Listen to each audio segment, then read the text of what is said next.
अगर कोई इंसान खुद को इंसान कहलवा रहा है तो उसकी 6 फीट हाइट होनी जरूरी है। Aravalli Range, one of the world's oldest mountain range and North India's natural shield against desertification, is under threat. Aravalli mountain range तुम्हारी बाप की है क्या? जे सिर्फ तुम अपने एंगल से सोच रहे हो। करोड़ों जानवर, पक्षी, जीव जंतुओं की तरफ से कौन सोचेगा भाई। फिर एंट्री होगी माइनर्स की और बची खुची पहाड़ियों को खोद कर निचोड़ कर अपने साथ ले जाएंगे। राजस्थान के साइड में तो हद ही हो गई। 121 पहाड़ियां में से 31 पहाड़ियां पूरी तरह से काटकर जमीन में कन्वर्ट कर दी गई, मतलब पूरी पहाड़ के पहाड़ ही गायब कर दिए। अब बिल्डर और पॉलिटिशियंस की नज़र अरावली पर पड़े तो वे खुद के फायदे के लिए खतरनाक मिसयूज ना निकाले। ऐसा हो सकता है क्या? इससे भी ज़्यादा ज़रूरी सवाल यह है कि अचानक से इन अरावली माउंटेन रेंजेस की नई डिफिनेशन की ज़रूरत आखिर क्यों पड़ी गई। लेकिन हर बार की तरह शुरू से शुरू करते हैं।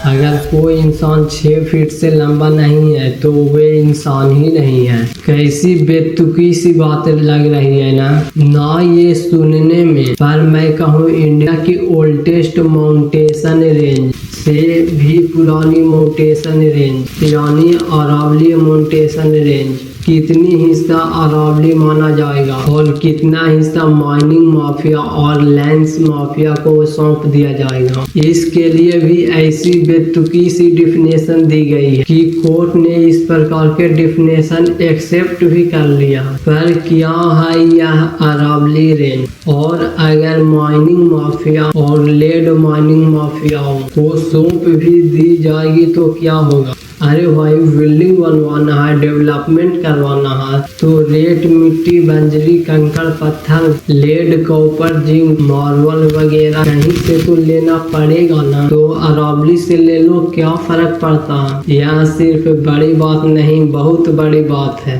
कि माइनिंग माफियाओं और लेड माइनिंग माफियाओं का अगला शिकार अरावली रेंज बन गई है। देखो Aravalli range Asian mountain range है जो इंडिया के नॉर्थ वेस्टर्न हिस्से में है। यह दुनिया की सबसे पुरानी पहाड़ियों में से एक है और हिमालय माउंटेन तो एज वाइज इसके सामने अभी बच्चा है। इसके सामने करोड़ों साल पहले बहुत ऊंचे थे, लेकिन वक्त के साथ बारिश और हवा ने इसे घिस कर छोटा कर दिया। ये मेनली इंडिया के 4 स्टेट से होकर गुजरती है। सबसे पहले गुजरात से होकर, फिर राजस्थान में एंट्री होकर, फिर हरियाणा एंट्री होकर और फिर दिल्ली में रायसेना हिल्स पर खत्म होती है। अगर आप माउंट आबू घूमने गए हो तो ये गुरु शिखर की अरावली की सबसे ऊंची चोटी है और इसकी हाइट करीबन 1722 मीटर है। गुजरात से दिल्ली तक यह रेंज करीबन 622 मीटर लंबा है। अब प्रॉब्लम समझो, प्रॉब्लम क्या है। अब प्रॉब्लम ये है सुप्रीम कोर्ट ने इस अरावली माउंटेन रेंजेस की एक नई डिफिनेशन दी है। इस नई डिफिनेशन की 2 पार्ट है, एक नई वर्टिकल पार्ट और दूसरा horizontal vertical part. Vertical part और अरावली डिफिनेशन ये कहती है कि अगर कोई पहाड़ी अपने आसपास के जमीन से कम 100 मीटर ऊपर उठती है यानी कि उसकी हाइट कम से कम 100 मीटर है तभी उसे अरावली हिल माना जाएगा। अगर पहाड़ी 99 मीटर ऊंची है या उससे कम है तो सॉरी भाई वो अरावली काउंट नहीं होगी। वो फॉरेस्ट कन्वेंशन एक्ट अप्लाई नहीं होगा तो प्रोटेक्शन खत्म हो जाएगी और बिल्डर्स और माइनिंग माफियाओं इन पहाड़ियों को काट के और यूज करने का रास्ता खुल जाएगा। सिमिलरली हॉरिजॉन्टल पार्ट वाली डिफिनेशन ये कहती है 500 मीटर के अंदर ही है तभी वो अरावली कहलाएगी वरना समान पहाड़ी कहलाएगी।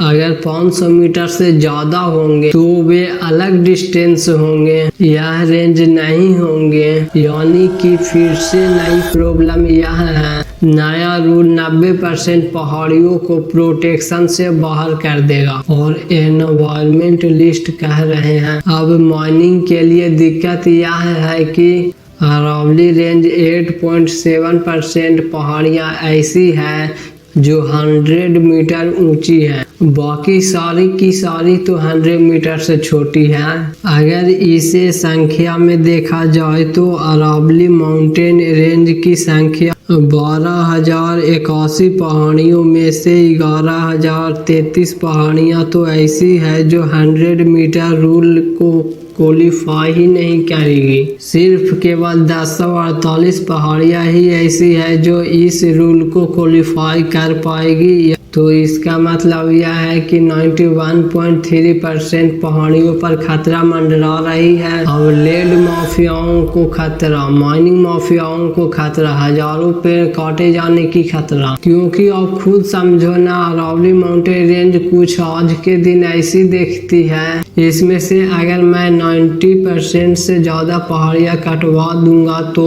वे अब ऐसी दिखेगी। अगर अरावली हिल्स नई डिफिनेशन की वजह से ऐसी दिखी, एक बड़ा इकोलॉजिकल डिजास्टर होगी। सबसे पहले और सबसे बड़ा दिक्कत होगी, देखो थार डेजर्ट, जिसे ग्रेट इंडियन डेजर्ट कहते हैं, वे एक रेत का ढेर नहीं, ये एक सूखा इलाका है, राजस्थान के वेस्ट पाकिस्तान तक फैला हुआ है। मैप में देखो, लेफ्ट साइड पाकिस्तान है, बीच में थार है। अब समझने वाली बात यह है, डेजर्ट एक जमीन नहीं है, एक हालात है, यानी एक कंडीशन है, और यह अपनी जगह पर नहीं रहता है बल्कि ये आगे बढ़ता है। थार में तेज वेस्टर्ली विंड चलते हैं जो लाखों टन बारीक रेत उड़ाते हैं। इन वर्टिकल के पैर नहीं होते हैं, यह हवा के साथ उड़ते हैं। अगर इन्हें कोई पहाड़ या कोई ऊंची चीज इन्हें ना रोका जाए तो यह उपजाऊ जमीन को कब्जा कर लेते हैं। जब उपजाऊ जमीन पर रेत की परत जमती है तो डेजर्ट बनने लगते हैं। इसके अलावा अपने आसपास की हवा को भी सूखा बना देते हैं और वो भी सूख जाती है। इस पूरे प्रोसेस को ही डेजर्टिफिकेशन कहते हैं। और अगर अरावली 90% पहाड़ियों को काट दी तो दिल्ली और उसके आसपास के इलाकों को डेजर्टिफिकेशन से आप नहीं बचा पाओगे। मतलब डेजर्ट कैंसर की तरह स्प्रेड करते हैं। अगर अरावली रेंज की 90% पहाड़ियाँ काट दी तो थार की रेत को रोकने वाला कोई नहीं होगा। वे सीधा गुरुग्राम, कलिंदाबाद, दिल्ली डेजर्ट, राजस्थान और उत्तर प्रदेश पर जाने से नहीं बचा पाओगे। तुम्हारे पार्क, खेत और गार्डन पर रेत बिछना शुरू हो जाएगी और अगले कुछ सालों में घास उगना बंद हो जाएगा और बंजर भूमि में तब्दील हो जाएगा।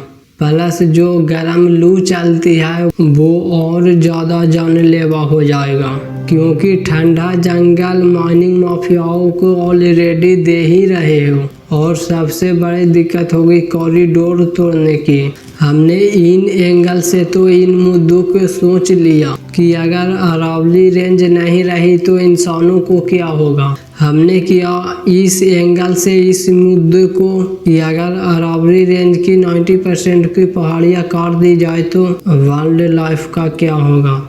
अरावली माउंटेन रेंज तुम्हारी बाप की है क्या जो तुम सिर्फ अपने एंगल से सोच रहे हो। करोड़ों जानवर, पक्षी, जीव जंतुओं के एंगल से कौन सोचेगा भाई। इंसानों के पर्सपेक्टिव से तो हम यह देख रहे हैं, माइनिंग और पोषण को तो देख रहे हैं, जानवरों की पर्सपेक्टिव से क्या नहीं देख रहे हैं। अरावली माउंटेन रेंज की 90% से अधिक माइनिंग माफियाओं से कटवाकर ना जाने कितने जानवरों का घर और आने जाने का रास्ता तोड़ रहे हैं हम। गुजरात से लेकर राजस्थान से होते हुए हरियाणा से होते दिल्ली तक जाने वाले ये अरावली रेंज जानवरों का एक कॉरिडोर ही तो है। उनका चलने का आने जाने का रास्ता ही तो है। रंथेबेर नेशनल पार्क और सरिस्का टाइगर रिजर्व के एग्जाम्पल से समझो। एंथाबोर नेशनल पार्क राजस्थान में एक ऐसी जगह है जहां जंगल के बीच बड़े बड़े तालाब और उसमें मगरमच्छ हैं और हर मोड़ पर पुराने खंडहर और किले मिलेंगे जो इसे एक जंगल बुक वाली रियलिटी फिल्म वाइब देते हैं। बाकी और भी बहुत सारे जंगल लाइफ यानी अंदर नेशनल पार्क। ऐसे ही सरिस्का टाइगर रिजर्व एक ऐसी जगह है जैसे पांडु पोल छुपे हुए हैं जो टाइगर सफारी से ज्यादा एक शांति भरी लॉन्ग ड्राइव और हिली एडवेंचर फील देते हैं। यह भी एक तरीका से जानवरों का घर ही है। अब समझ लो रंथेबेर और सरिस्का दो अलग अलग गांव हैं और अरावली माउंटेन रेंज वे अकेली रोड है या हाईवे को जोड़ती है। अब पॉइंट यह है कि शेर और तेंदुआ एक जगह टिक कर नहीं रहते हैं। अगर अरावली बीच में से टूटी इन 100 मीटर रूल की वजह से, माइनिंग होने की वजह से, तो जानवरों के लिए बना हुआ वे हाईवे खत्म हो जाएगा। नतीजा जानवरों अपने ही जंगल में कैद हो जाएंगे और वे दूसरे जंगल में नहीं जा पाएंगे। अब मजबूरी में क्या होगा, उसी जंगल में बचे हुए 10-15 टाइगर वे आपस में ही ब्रीडिंग करना शुरू कर देंगे, यानी कि बच्चा पैदा करेंगे। मतलब भाई भाई या कर्जन कर्जन में ब्रीडिंग होगी। साइंस में इसे इन ब्रीडिंग कहते हैं। यह फैक्चुअल प्रॉब्लम शुरू होगी जब क्लोज रिलेटिव आपस में ब्रीडिंग करते हैं तो उनका डीएनए वीक पड़ने लगता है। डीएनए में जो खराब जीन्स छुपे हुए होते हैं वे उभर कर बाहर आने लगते हैं और यही से एक बड़ी प्रॉब्लम शुरू होगी, जेनेटिक डेड एंड की। इन ब्रीडिंग की वजह से आने वाली पीढ़ियों में 3 सबसे बड़ी प्रॉब्लम होगी। नए बच्चों का इम्यूनिटी सिस्टम खराब होगा। मान लो जंगल में कोई एक वायरस आया, कुत्तों से कैनान डिस्पेटर वायरस फैलता है तो नॉर्मल टाइगर उसे झेल लेता है, लेकिन इन ब्रीडेड टाइगर तुरंत मर जाएगा। एक छोटी सी बीमारी पूरी पॉपुलेशन साफ कर देगी। दूसरी प्रॉब्लम आएगी, रिप्रोडक्टिव के लिए बच्चे पैदा होना बंद हो जाएंगे।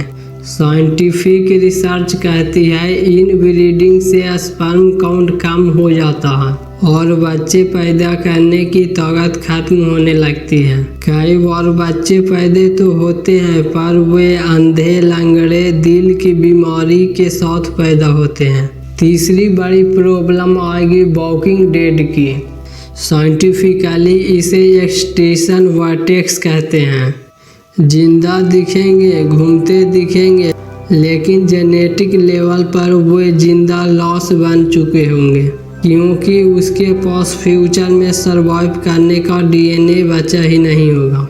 तो एक तरफ कह रहे हैं जानवरों को मारना इलीगल है और उन्हें भी जीने का हक है, और दूसरी तरफ आने जाने का रास्ता और उनके घर को तो माइनिंग माफियाओं को सौंप रहे हो।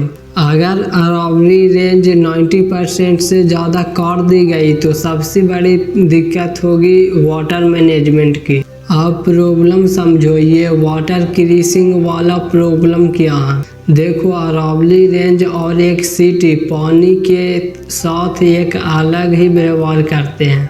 अरावली बारिश को पानी को दोस्त या मेहमान मानता है। यह एक स्पंज की तरह एक्ट करता है। जैसे ही पानी गिरता है उस अरावली उसे होल्ड कर लेता है और धीरे धीरे जमीन के नीचे भेज देता है।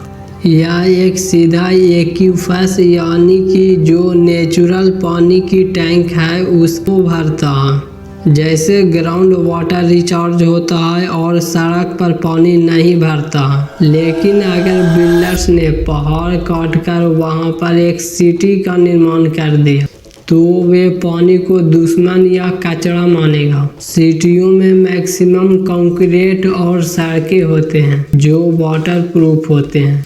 सिटी का पूरा डिजाइन ही पानी को दूर भगाने के लिए होता है। पानी सील हो जाता है और पानी अंदर नहीं जा पाता, बस सड़क पर जमा हो जाता है और नालों में बह जाता है। इसका नतीजा यह होगा कि अरावली की 90% पहाड़ियों को काटने से 2 सीने और क्रिएट होंगे। पहला फ्लड और दूसरा सूखा पड़ना।